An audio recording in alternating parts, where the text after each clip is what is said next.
2 ans qu'ils ne s'étaient pas retrouvés en face à face à cause de la crise sanitaire.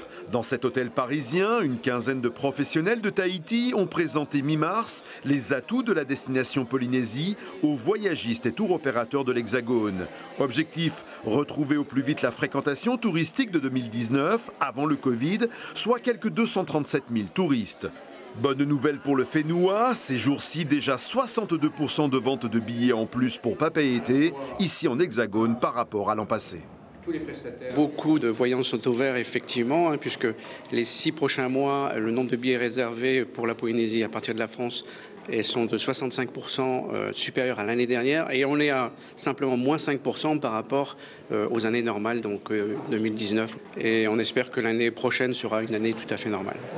Mais cette embellie post-Covid est à la merci de la guerre qui déchire l'Ukraine. Entre l'envolée du prix du pétrole et l'inflation qui va faire baisser le pouvoir d'achat des Français, les professionnels ultramarins craignent les conséquences sur la fréquentation touristique de leur territoire. Les voyageurs n'aiment pas les crises. Néanmoins, une destination comme Tahiti, au milieu de l'océan Pacifique, les destinations insulaires sont des destinations qui rassurent dans ces périodes agitées au niveau politique. Donc pour le moment, il n'y a pas d'effet, il n'y a pas d'impact. Après, les compagnies ne fonctionnent pas sur le cours du pétrole au jour le jour.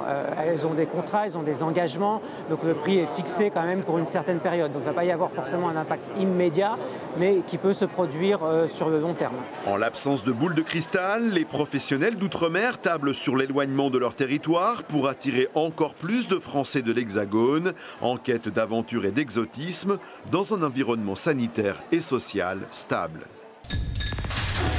L'information en continu sur Polynésie la première, Internet et réseaux sociaux.